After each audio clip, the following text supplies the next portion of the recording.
saída, partida, um grupo que sai de um canto para outro, às vezes as condições climáticas. A gente ouve muito falar êxodo rural, povo que sai do campo para as cidades, não é? Por isso que o nome do livro ficou chamado Êxodo, mas não é esse o nome original do livro de Êxodo, ok?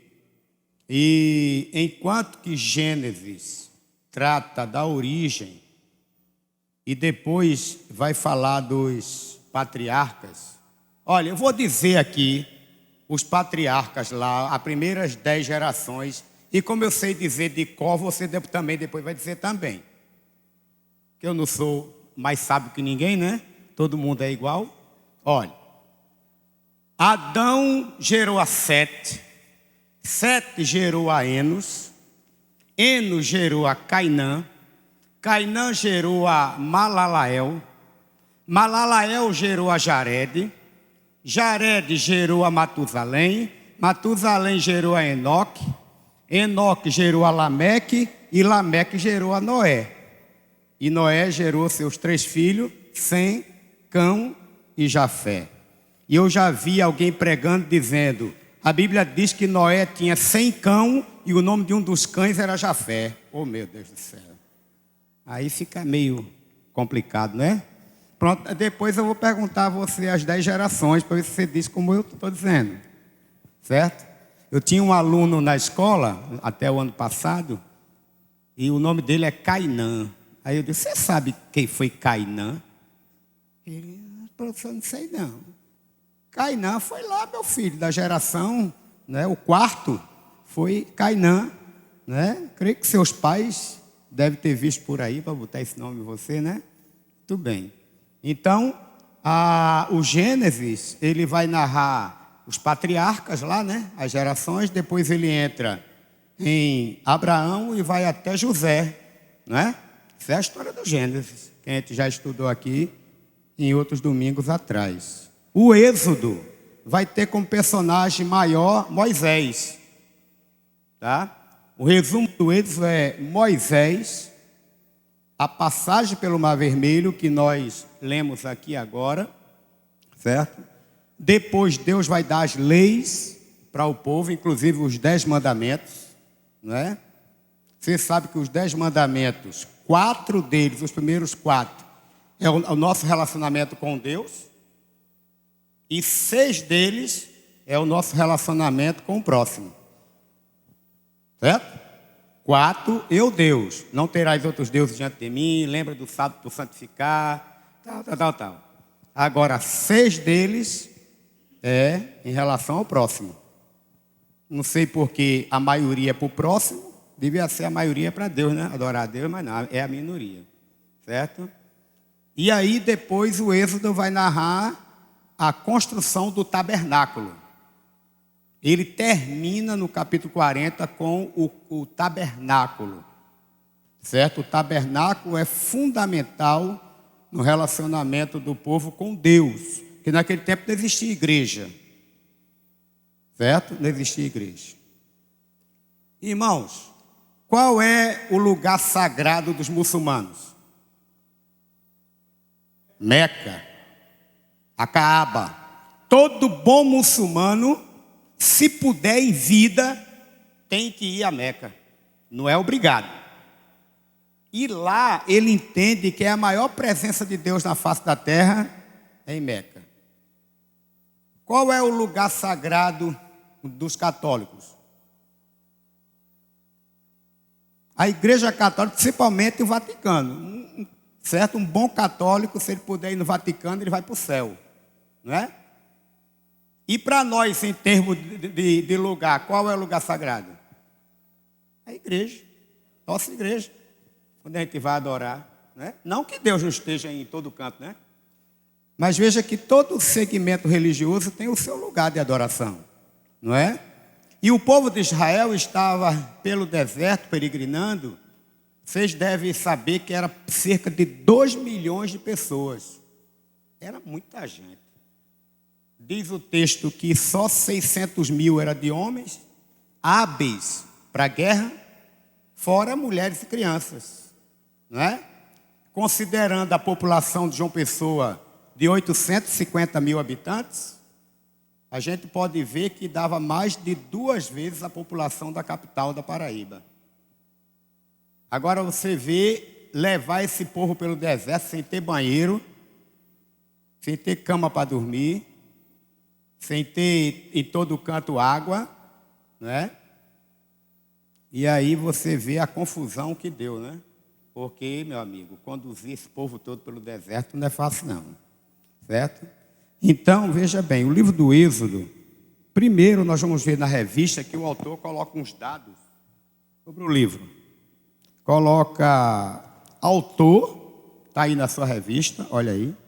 O autor é Moisés, quase que não tem qualquer discussão sobre a autoria, né? Os primeiros 5 livros da Bíblia são, de fato, escritos por Moisés. Há algumas controvérsias, mas não consistente para botar outro nome na autoria desses 5 livros. Data 1440, veja bem.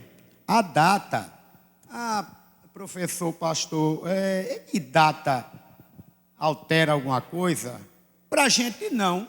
Se dissesse que o Êxodo foi escrito em 2026, eu não estava nem lá. Certo? Mas o mundo lá fora, eles contestam para desfazer da palavra. Aí, se a gente não tiver uma data plausível, ou que pelo menos o camarada lá de fora admite, realmente parece ter sido por aí mesmo.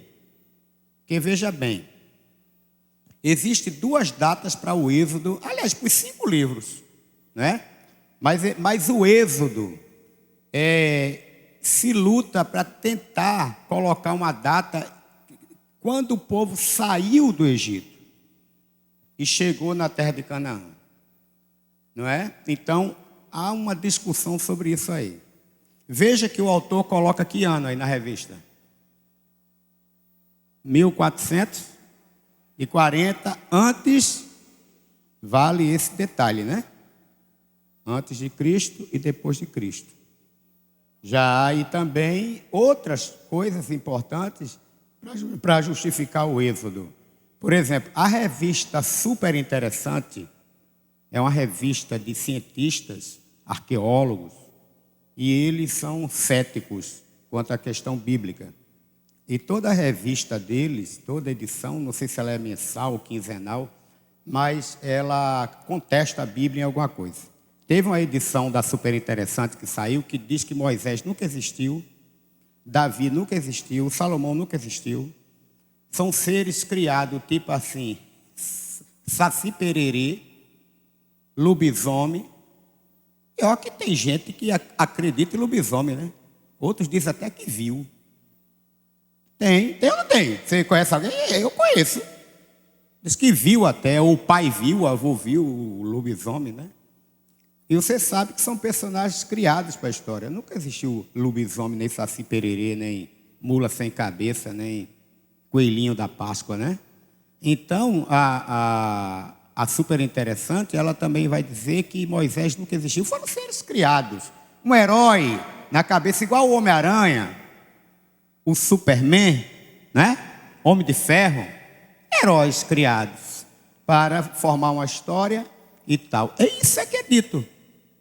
Ok? A Super Interessante, ela fala isso. Porque ela diz assim, não foram achados arqueológicos nenhum para justificar a existência do rei Davi. Mas tem tantos achados arqueológicos sobre Davi, descobertas com arcas com o nome do rei Davi, enfim, por aí não há nenhuma dúvida disso. Mas veja bem, o Êxodo tem muitas discussões. Começa logo por data, certo? Logo por data. Veja bem, o autor coloca 1440. Ele é defensor de uma das datas que é estudada do Êxodo. Tem 2 datas. Uma é 1446 a 1440, variando aí nesses 6 anos. E a outra data é 1280, certo? Por que as 2 datas? Porque o Êxodo fala que o faraó, quando Moisés estava lá vendo a sarça ardente, o texto de Êxodo diz que Deus diz: o faraó morreu, volte para lá, que eu vou te usar. Que faraó foi esse que teria morrido? Na história dos faraós egípcios, quem morreu nesse período foi o faraó Tutmés III, ou Tutmoses III, certo? E o filho desse Tutmoses seria Amenhotepe II, que assumiu o reino, seria aquele que foi criado com Moisés. Já viu os filmes? Viu a história? Que ele é criado com o filho do faraó, que depois assume. Então seria Amenhotepe. E Amenhotepe, de fato, assumiu o trono por volta de 1440, certo? Agora, a outra fonte, 1280, seria que o faraó que morreu foi Sete I, cujo filho que assumiu foi Ramsés II. E em quase toda a história que se conta do Êxodo, inclusive uma que passou na Rede Record, e outra que eu assisti o filme no cinema, Deuses e Reis, não é? O faraó colocado lá é Ramsés.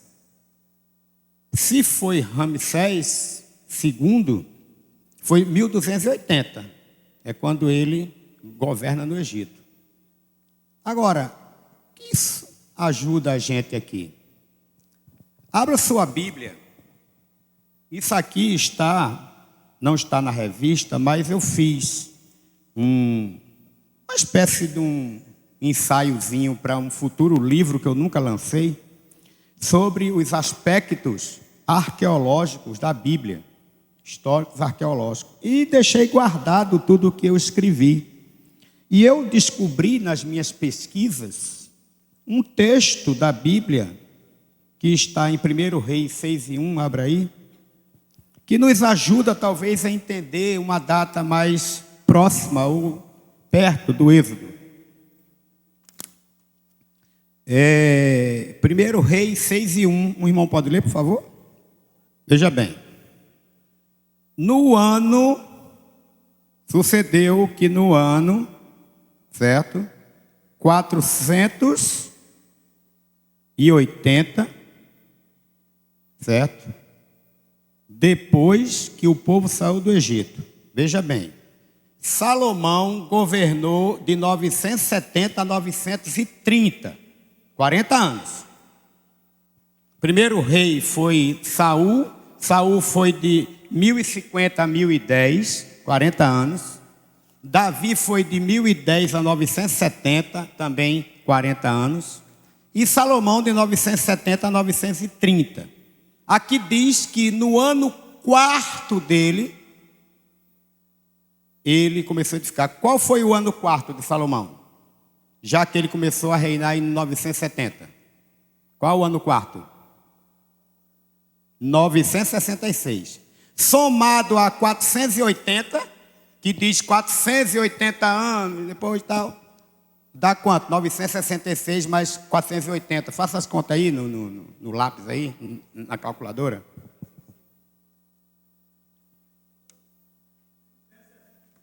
Muito bem. Então, não se aproxima de 1440, bem perto aí, uns 100 anos, menos de 100 anos. E aí é colocado que talvez a data 1440 seja mais exata, se é que podemos dizer assim, do que 1280. Então essa data 1440 é uma data mais aceita para o Êxodo, certo? Mais aceita. Não é a final, mas mais aceita, de acordo com esse tempo de Salomão aqui. Mas, para a gente, como eu disse, tanto faz.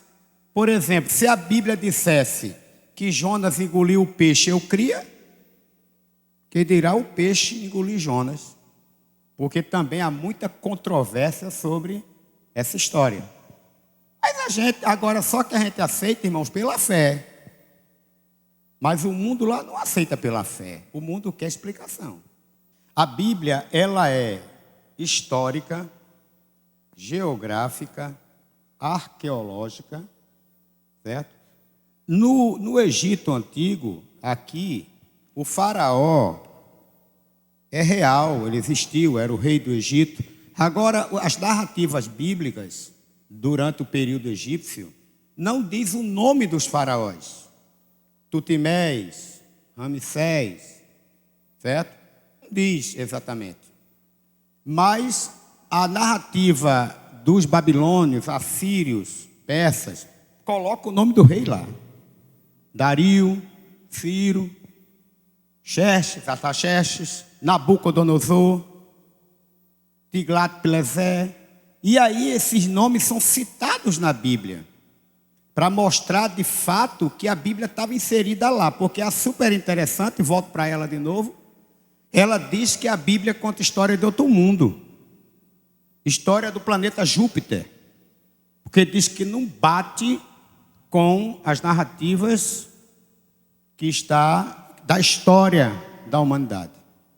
E eles estão errados, porque se você pega o livro de Esté 1 em 1, o livro de Esté 1 em 1 começa: o reino de Assuero, que era Xerxes I da Pérsia, o reino de Assuero se estende da Índia até a Etiópia. Está lá em Esté 1 em 1. Depois você pode ler lá, conferir. Aí olha só como a Bíblia bate com a geografia. Aí eu sou, professor de história, então eu vou logo para os livros seculares, o livro do MEC, para ver o Império Persa, que a gente estuda isso lá no 6º ano. Então, fui olhar e tem os mapas do Império nos livros seculares. E quando você olha o mapa do Império Persa, lá, quando o Império Persa existiu, no século VI a.C., você vai ver que o mapa bota um limite Índia e bota outro limite Etiópia. Não é? Do jeito da Bíblia. E isso é em mapa bíblico? Não, em mapa do livro secular. Está lá. Certo? E os reis citados em Esdras, Neemias, Crônicas, os reis persas estão tudo lá. Os reis assírios estão tudo lá, citados lá. Não é? Uma outra controvérsia que eu falo aqui, já falei outras vezes, que é super interessante, colocou lá, dizendo que a Bíblia é mentirosa, foi sobre a sequência da sucessão de Nabucodonosor. Porque você vê que ele disse que o livro de Daniel é uma completa mentira.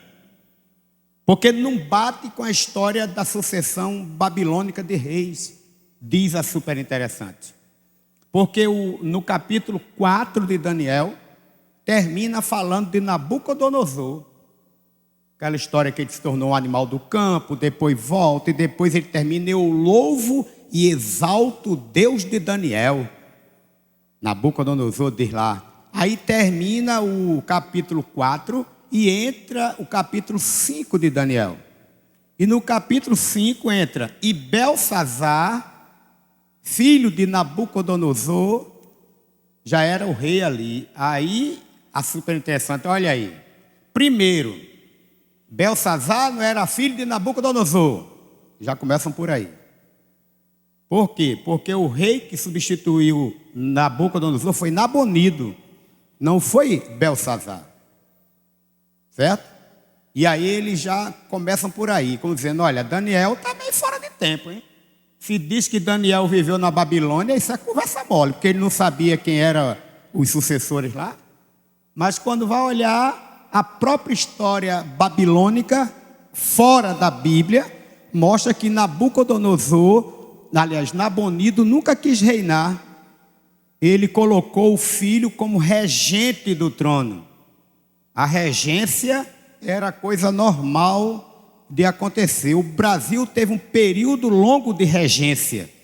E um dos grandes regentes do Brasil foi o padre Feijó. Eu acho que vocês não perderam essa aula de história, né? Padre Diogo Antônio Feijó foi regente do Brasil há muito tempo. José Bonifácio também foi regente do Brasil. Quando o rei não podia assumir, um regente assumia até que o rei pudesse.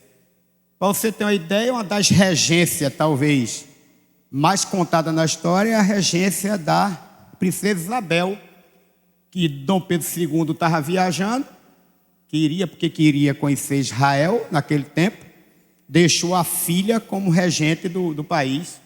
E aí, com a princesa Isabel, houve uma pressão tão grande em cima dela que diz: você vai ter que assinar a Lei Áurea agora. Parece que Dom Pedro II não era muito afeito a assinar naquele tempo. Terminou ela pressionada e assinando a Lei Áurea, que aboliu a escravidão. Porque ela assinou e não foi Dom Pedro, porque ela estava de regência. Então, Belsazar foi colocado como regente no lugar do pai e assumiu antes do pai morrer. E você sabe que monarquia é quando o outro morre. E reinou lá, e Daniel não ia mais se preocupar com Nabonido. Mas a super interessante diz que é mentira. Mas foram achados arqueológicos lá na Babilônia que mostram que Nabonido não reinou. O Êxodo aqui, veja bem, outra coisa interessante do Êxodo, para a gente tentar aqui entender. Era bom a gente ver mapa, mas hoje não tem condições de ver mapa, mas só mostrando para os irmãos. Por onde o povo de Israel passou no Mar Vermelho. Isso aí é outra controvérsia tamanho do mundo. A super interessante cai logo em cima. Porque o Mar Vermelho, na sua área ali, na separação dela para a Península Arábica, ou seja, da Etiópia para a Arábia Saudita, certo?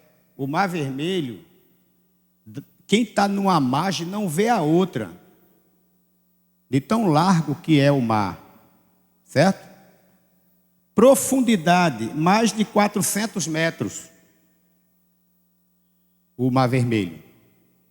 Aí, vamos entender o negócio. Pela fé, eu já disse, viu? Pode o peixe engolir Jonas, ou Jonas engoliu o peixe, que eu acredito, a gente tudinho aqui. Mas lá fora, você tem que ter uma explicação. Aí chega um e diz assim: ô irmão, me explica aí. O povo de Israel diz que o mar secou, né? Tudo bem, o mar secou, vou passar. O mar secou e é 400 metros de profundidade. Como foi que eles desceram de um lado? Passaram pelo meio.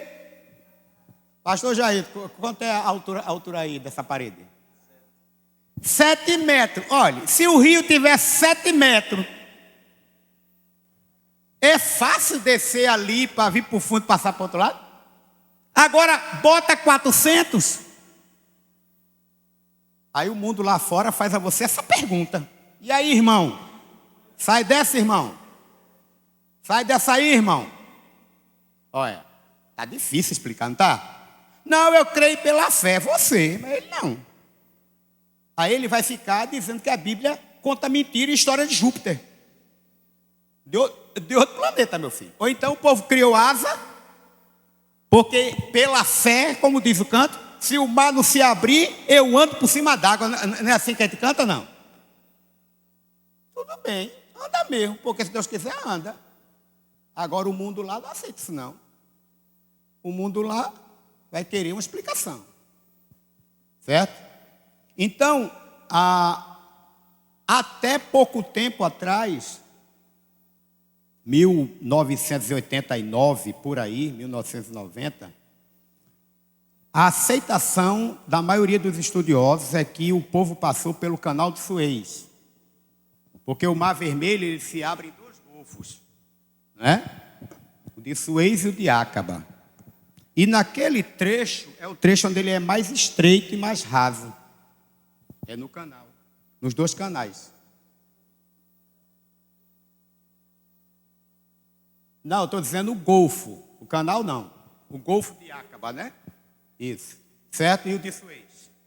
Aí, era aceito que o povo passou pelo Golfo de Suez e veio até o Monte Sinai, conforme o está, e ofereceram o culto ao Senhor.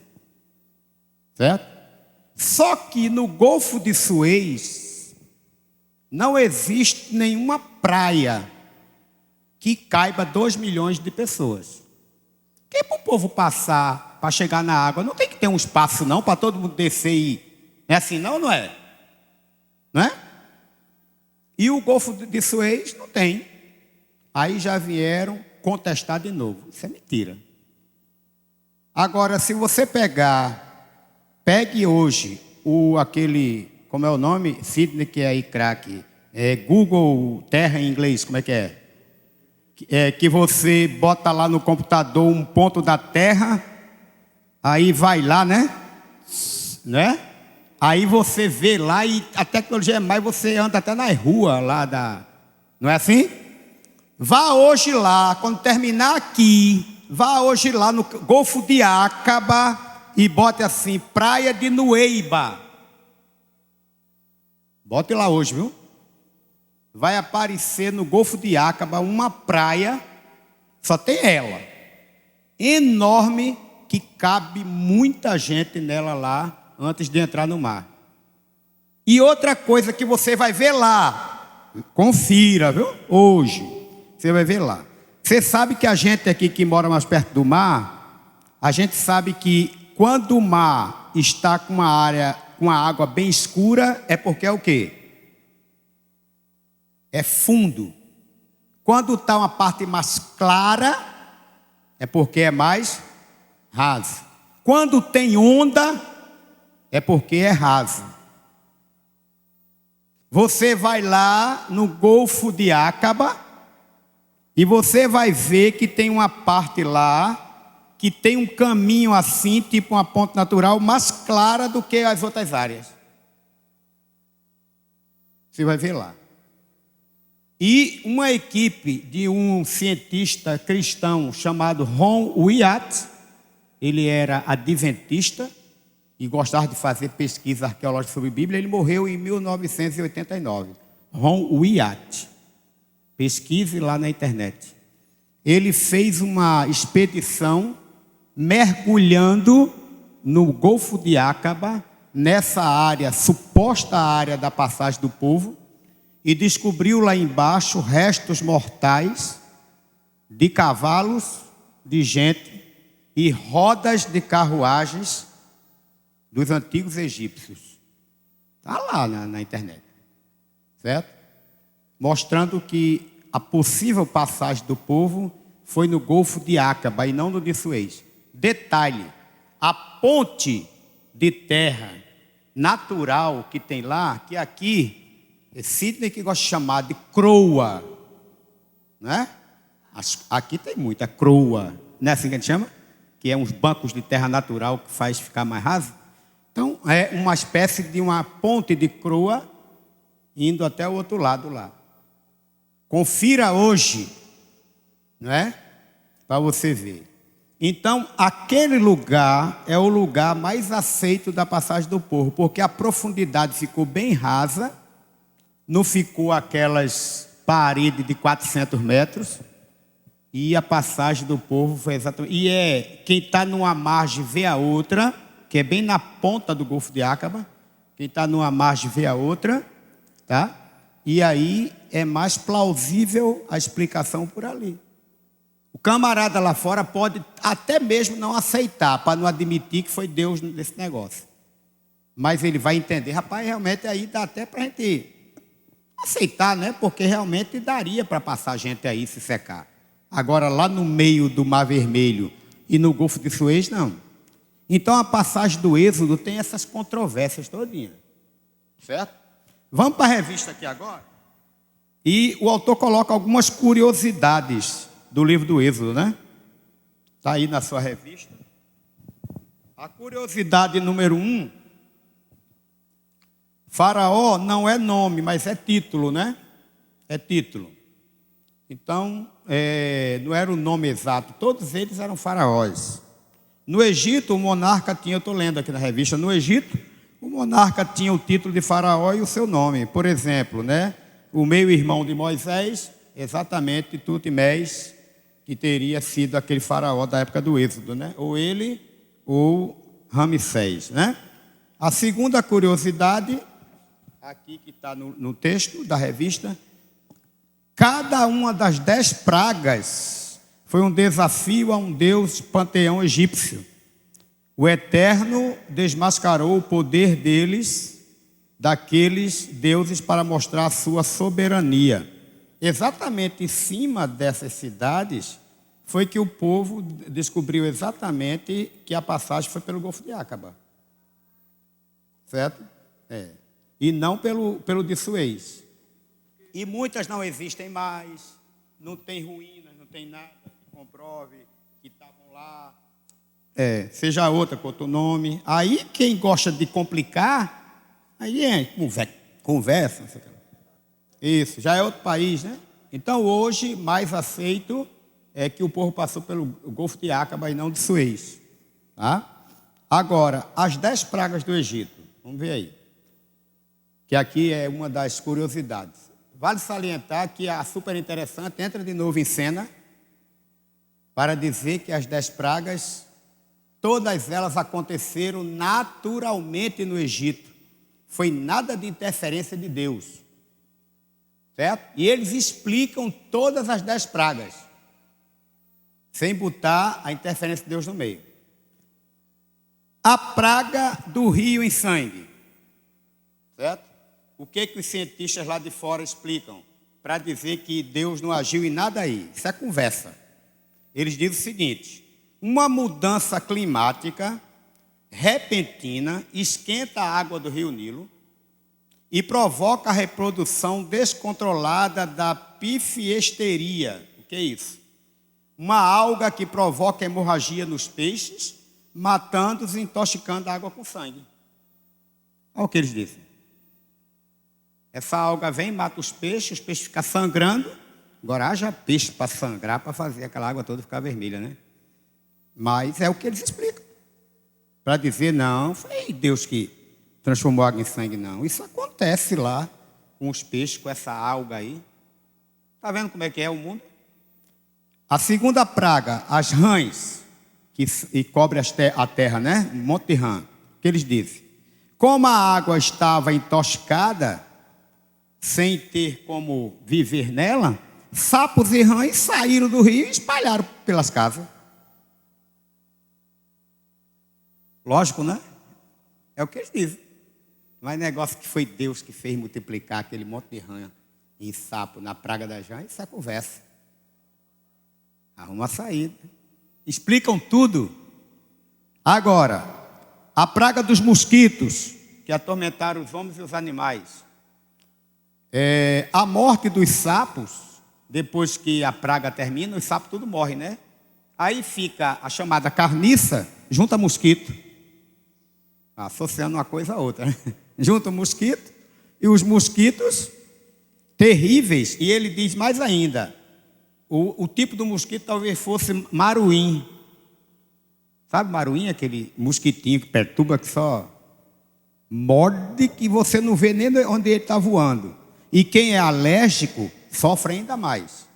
Aí eles dizem que esses mosquitos foi por causa do mau cheiro e da carne podre das sapos e rãs que morreram quando a praga terminou.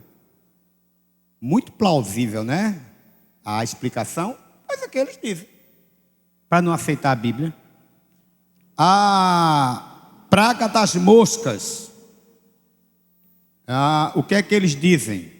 Outro tipo de inseto, a mosca dos estábulos, transforma-se em praga, atacando todo tipo de mamífero que se encontra. Então essas moscas apareceram para atacar os mamíferos que se encontram, inclusive os seres humanos. Então, mais uma explicação tentando usar as coisas fora da Bíblia. Uma peste que atingiu os animais, né? Úlceras, feridas e tal. A peste equina africana e a peste da língua azul são doenças transmitidas pelo maruim e que atingem mamíferos. Então, essa doença de pele foi os maruins e outros mosquitos atacando os animais e seres humanos. Uma outra também doença na pele, não, esse aqui eu já li. A chuva de pedra, a saraiva, ou a saraivada, né? Que foi uma das pragas. O que é que ele diz? Ele diz, O granizo pode cair nas regiões desérticas do Mediterrâneo, embora seja um fenômeno raro. Eles dizem que foi uma chuva de granizo normal que pode cair naquela região a qualquer tempo, embora seja muito raro acontecer ali. Realmente é raro mesmo, que é uma área mais desértica do que de chuva, né? Não, não tem, exatamente. Podia ter normal, né? Certo? A nuvem de gafanhotos. Eles dizem, os gafanhotos também são uma praga conhecida na região que acontece normalmente. Praga de gafanhotos. Mas vem aquela mesma pergunta da irmã. Será que acontecia normalmente? Gafanhotos chegarem ali naquela região? Aí, o eclipse, aquele momento ficou tudo escuro. Eles dizem, uma tempestade de areia pode durar dias e é capaz de encobrir completamente a luz do sol. Então foi uma tempestade de areia que fez tudo ficar escuro. Realmente tempestade de areia tem naquela região, mas não desse jeito. E a 10ª praga, a morte dos primogênitos, o que é que ele diz? Eles dizem, cereais guardados em celeiros ainda úmidos pode desenvolver um bolor altamente tóxico. Como no Egito antigo, os primogênitos, tanto de humanos quanto animais, tinham precedência na alimentação, em tempos de escassez, eles foram os primeiros a ser intoxicados. Veja aí. Está vendo? Ou seja, o alimento mal armazenado, não é? Trouxe um fungo, aí os primeiros a comer na escassez são, né, os primogênitos, tanto de animais quanto de humanos, e aí veio e matou os primogênitos. Está vendo o que eles falam sobre isso? Querendo desfazer da Bíblia de todo jeito, certo? Para dizer que o Êxodo está errado, que a data está errada, o local onde eles passaram está errado, que essa história. Mas, irmãos, a Bíblia ela bate com a história da humanidade, não tem para onde correr. A Bíblia não está isenta, não. Ela está inserida na nossa cultura, né? Ela está inserida nos nossos costumes. Não tem como correr daí. Aí, continuando aqui as curiosidades na revista. Aí a curiosidade 3, eu já falei no começo, que é o título do livro de Êxodo, que é, estes são os nomes, que é a primeira frase do livro. A curiosidade 4, Israel poderia ter chegado mais rápido ao seu destino pelo litoral. Certo? O caminho pelo litoral, ele levava poucos dias. Mas eles desceram pelo Golfo de Aqua, desceram ao Sinai e foram andando pelo caminho mais longo. E o autor coloca que eles foram por esse destino porque Deus tinha propósitos específicos para o povo dele e ensiná-los no deserto durante 40 anos. Por isso que eles foram por esse caminho mais longo, para Deus mostrar ali, provar, dizer para eles que Ele era Deus. Tanto que a gente leu aqui, o pastor Jair leu no começo, Deus já começa a fazer milagre na passagem do Mar Vermelho, né? Certo? E tem uma historinha que eu já contei aqui e vou contar de novo, porque é sobre a história do Mar Vermelho, da passagem. Eu já disse aqui, que tinha aí uma igreja batista que tinha um menino pequenininho que ia para a escola bíblica. Os pais não eram evangélicos, mas moravam do lado da igreja. E o menino amava a escola bíblica. 4, 5 anos. Aí, quando ele chegou um dia da escola, o pai foi buscar. Aí a mãe disse, meu filho, qual foi a historinha que a tia contou hoje na escola bíblica? Ele disse, mainha, a historinha foi a seguinte. A tia contou a história da turminha de Moisés e da turminha do faraó. E era o seguinte, a turminha do faraó fazia muito mal à turminha de Moisés. E a turminha de Moisés, mainha, eles adoravam a Deus. Era de Deus.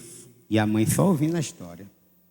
E aí, Deus falou para a turminha de Moisés sair de lá do Egito, para ir embora para a sua terra, para o seu lugar. E a turminha do faraó não quis deixar, mamãe. E aí, Deus, né, fez com que eles saíssem, apresentou lá umas coisas lá que a tia chamou de praga. É, mãe? É praga mesmo, porque todo mundo sabe a história, né? falou lá, negócio de rã, negócio de gafanhoto. Oh, mãe, história tão bonita.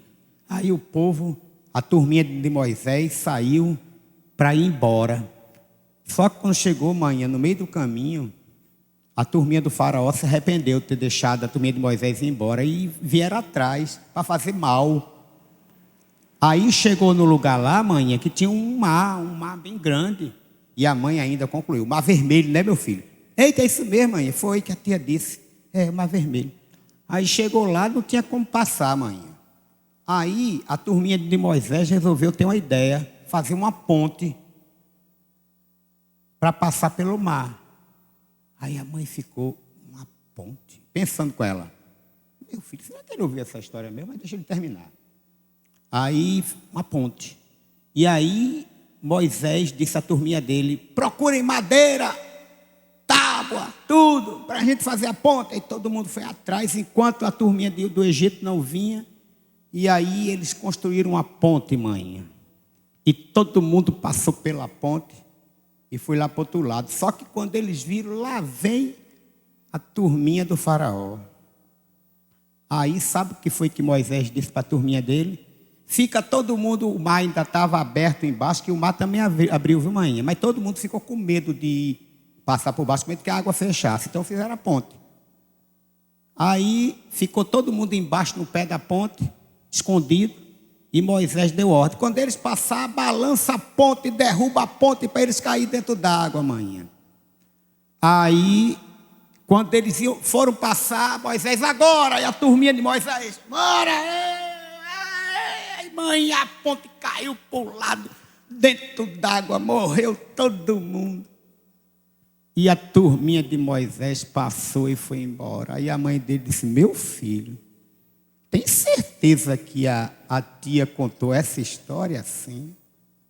Aí o menino sério olhou para ela e disse, maninha, eu botei uma ponte e a senhora não acreditou. Imagine se eu dissesse que eles passaram a pé enxuto por dentro do mar. Eita, que vergonha para a mãe, né? O povo lá fora está assim, nem com a ponte eles acreditam. Certo? Então o povo passou realmente a pé enxuto sobre o mar vermelho, né? Veja bem, então tem aqui as curiosidades. Aí aqui a curiosidade 5, o Egito tinha status de potência mundial, e era mesmo naquela época. Dividia-se em Baixo Egito e Alto Egito, logo no começo. Certo? Eram 2 Egitos e depois um faraó unificou e começou, né, a primeira dinastia egípcia. O Egito virou um só e veio lá aqueles primeiros faraós, né, que fizeram aquelas primeiras pirâmides, e o Egito começou a ser uma nação forte naquele tempo. E também a sexta curiosidade, a Páscoa foi celebrada lá, a primeira, né, na 10ª praga, e o povo passou a pé enxuto lá. Páscoa significa libertação, né, saída, partida, ok? E aqui o autor também coloca algumas doutrinas básicas do livro do Êxodo, que está na sua revista também. Primeira doutrina, Êxodo é o livro do Redentor. O Senhor é apresentado como aquele que liberta da escravidão o povo por meio de seu poder, né? Então o povo estava no Egito, Deus usa Moisés como aquele líder, libertador, e o povo sai do Egito e se livra das garras do faraó, né? Segunda mensagem, Deus é provedor. A segunda mensagem do Êxodo. A primeira, Deus é redentor, e a segunda mensagem do livro do Êxodo, Deus é provedor. Por quê? Porque depois da libertação do povo, o Senhor provê por sua graça e bondade alimento, água, habitação, para que o povo que tinha o coração ainda voltado à antiga vida do Egito não viesse, né, achar que não valia a pena ter saído de lá. Então você vê que Deus provê todas as coisas no deserto. Interessante. Aquela nuvem lá fazendo sombra, né, o tempo todo, aquela coluna de fogo iluminando a noite e aquecendo, e o maná, né? O maná, enfim, Deus era um Deus provedor, que proveu todas as necessidades do povo, inclusive dizendo que as roupas deles não iam envelhecer, as sandálias, tipo de sapato que eles usavam, não iam se partir tudo, não iam gastar com o tempo, porque foram 40 anos, né? Então, Deus é Deus provedor. Aí também, Deus é um Deus que se relaciona com seu povo. É outra coisa que está no Êxodo. Deus se relaciona. Ele faz aliança com o povo ali no Êxodo. Ele dá os 10 mandamentos como aliança com o povo, certo? Deus se preocupa em instruir Israel sobre a sua vontade e sobre como o povo devia agir a partir dali agora. Porque todos eles tinham cultura egípcia. Porque todos os que estavam ali tinham nascido no Egito. Que eles saíram 430 anos depois que Jacó foi para lá, José. Então nenhum ali tinha nascido dentro do território de Israel. Então todo mundo, de alguma forma, aprendeu a cultura egípcia. E aí Deus agora vai instruí-los na cultura judaica, nos costumes judaicos, que eles precisavam aprender agora da sua própria nação, não é?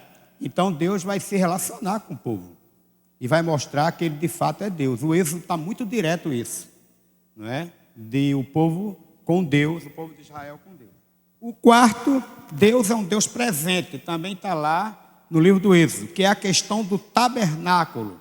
Por isso que eu falei aquela questão, qual o lugar do sagrado, não é? Porque ali agora, o lugar do sagrado para o povo era o tabernáculo, onde a partir das tábuas dos 10 mandamentos, né, a arca do concerto, onde foi colocada as tábuas dos 10 mandamentos, a vara de Arão que floriu, pedras urim e tumim, enfim, estavam tudo ali dentro, representando a presença de Deus no meio do povo. Por isso que Deus disse, construa um tabernáculo, que era um tabernáculo móvel, ele era montado e desmontado. Eles montavam um acampamento, montavam aquele tabernáculo ali, o sacerdote ficava lá oferecendo as ofertas pelo povo.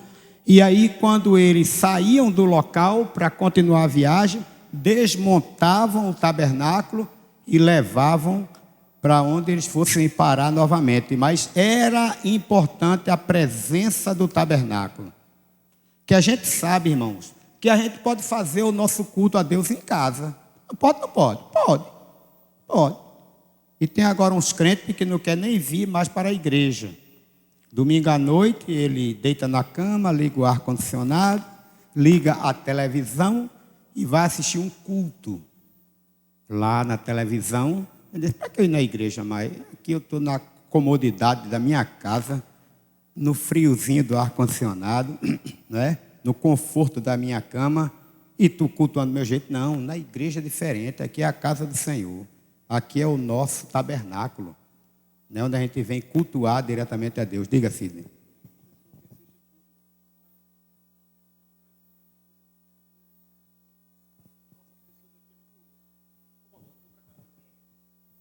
Pois é, porque ele está tão acostumado a não estar com as outras pessoas, né? Não que não possa assistir um culto em casa. Claro, hoje tem tantos cultos abençoados que a gente assiste na televisão, tantas pregações boas de pastores aí que a gente ouve durante o dia. Às vezes você está fazendo as tarefas domésticas e está lá ouvindo uma mensagem de um pastor. Bom, mas a casa do Senhor, o templo do Senhor não pode ser esquecido. O povo de Israel podia muito bem fazer seus cultos em qualquer lugar lá no meio do deserto. Eu vou com minha família para ali, para perto daquela montanha, viu? Cultuar lá. Da família, eu vou para ali. Não, o tabernáculo, o lugar da presença de Deus ali. Por isso que eu falei, um bom muçulmano, se ele não for lá em Meca, para ele é como se não tivesse nunca adorado. O católico, ele faz peregrinação para ir para Aparecida, para ir para Juazeiro, Canidé, que ele entende que aquele negócio é mais sagrado para ele, é mais, né?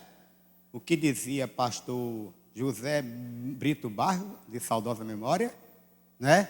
O povo, do jeito que ele falava, vai para Juazeiro do Norte beijar o pezão do Padre Cício. Ele dizia assim, aquele pezão sujo, e o povo beija. Pior é que beija mesmo. Beija o pé da estátua. E ele estava dizendo uma mentira, o pastor Brito Barros. Beija, o cara vai lá e beija o pé. Eu vi lá naquela estátua de Guarabira, de Frei Damião lá em cima, subi várias vezes ali. E lá o povo vai e beija o pé de Frei Damião. Entendeu? Porque ele entende que ali é um sagrado dele ali. Para nós é aqui, a casa do Senhor. Diga aí, Sidney. Ou Sidney não, Vitor. Às vezes até nem muito isso. Às vezes ele acha interessante ficar mesmo em casa, aquela questão de acha que igreja não tem mais sentido e justifica dizendo, não, um bando de irmão falso, né? Sei lá, o pastor pregou, não gostei, parece que pregou mensagem de carapuça para mim. Tem um monte de coisa. Um monte de coisa que o povo inventa, coloca. Exatamente. Está aí, não deixar de se reunir. Não pode deixar de se reunir com os irmãos. Até porque, irmãos, o Novo Testamento, ele sempre associa o crente à igreja. Pode ler, principalmente as cartas de Paulo. Associa você à igreja. Portanto, você está na igreja, adorando ao Senhor. Então, o Êxodo termina com o tabernáculo. Os últimos capítulos é Deus dando as medidas do tabernáculo, como Moisés devia fazer, tudo direitinho, certo? Para que eles pudessem ter um lugar de adoração ali. Tanto que quando o povo de Israel chegou lá, no seu território, uma das coisas que eles correram para construir foi o templo. Tinha que ter um templo de adoração ao Senhor, não é? Correram logo, fizeram. Nos dias de Esdras teve um templo, nos dias de Salomão teve um templo. Então, tinha que ter o local de adoração ao Senhor. E nunca deixemos de nos reunir na igreja conforme o versículo lido. Reunir-se com o povo para adoração. Só se for a igreja do céu, né? Quando a gente tiver tudo lá, aí vai ser realmente uma igreja perfeita, né? A gente sem pecado, aqui. Exatamente. Porque a igreja é uma terapia, a igreja é como um hospital, a gente é um hospital onde a gente vai se tratar, né, com Deus, não é verdade? Por isso que Deus colocou o tabernáculo, o povo precisava do local de adoração, não é? E o Êxodo termina com essa questão do tabernáculo, depois que Deus dá as leis, depois que Deus faz milagres com o povo, o maior deles passar pelo Mar Vermelho, não é? Depois Deus dá as leis, Deus dá as orientações nesse caminho aí, dentro do livro do Êxodo, sobre como ele ser agora um povo, uma cultura que é fundamental, não é? E Deus agora vai se relacionar com eles diretamente, daqui para frente agora é só relacionamento com Deus, não é? E, por fim, o Êxodo termina com o tabernáculo, não é? E aí a gente vai entrar no livro de Levítico, próxima aula, que tem também coisas muito importantes nessa peregrinação do povo de Israel pelo deserto. Amém? Deus abençoe.